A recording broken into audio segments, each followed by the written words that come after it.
Halo teman-teman di Batik Air, di Lion Group. Saya ditinggal pesawat Anda di Singapura. Saya beli bisnis, pulang pergi. Cerita Ari Lasso ditinggal pesawat di Singapura.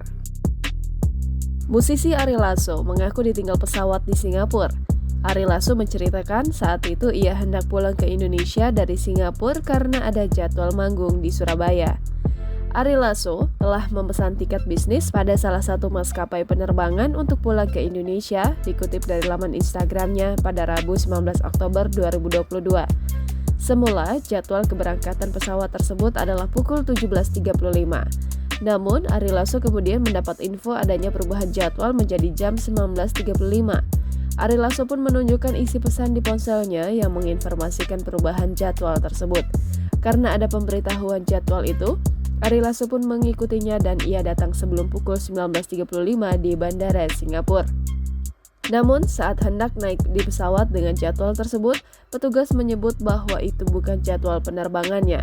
Ari Lasso dan timnya pun diminta menuju pintu keberangkatan lain karena insiden tersebut mengakibatkan Ari mengalami kerugian besar. Pasalnya, ia harus membeli tiket lagi, tiket hotel, dan ia juga rugi waktu.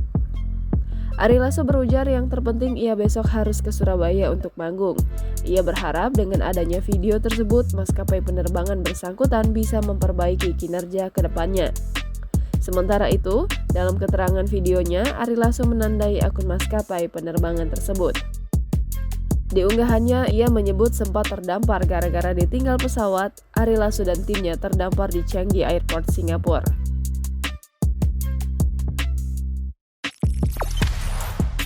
Jangan lupa subscribe, share, komen, dan like ya!